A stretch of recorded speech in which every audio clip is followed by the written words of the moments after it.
Healthy breakfast রেসিপির জন্য আমি ওভারনাইট সয়াবিনকে ভিজিয়ে রেখেছিলাম।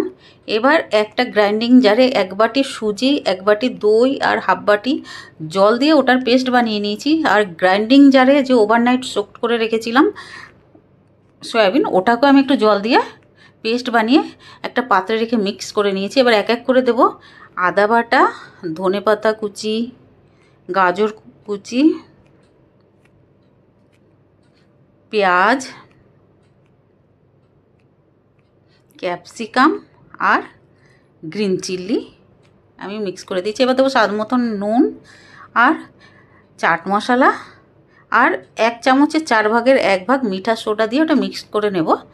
এবার আমি দিয়েছি সুইটকর্ন দেওয়ার পরে ওটাকে আমি 10 মিনিটের জন্য রেখে দিয়েছি।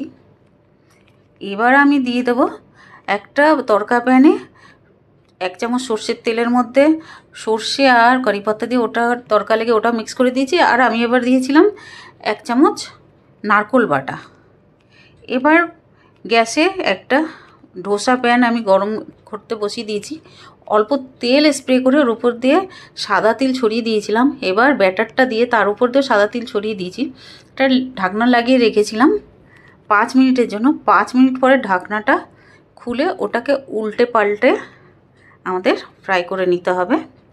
আমাদের তৈরি হয়ে গেছে সয়াবিন দিয়ে হেলদি ব্রেকফাস্ট। এটা টমেটোর চাটনির সঙ্গে সার্ভ করুন।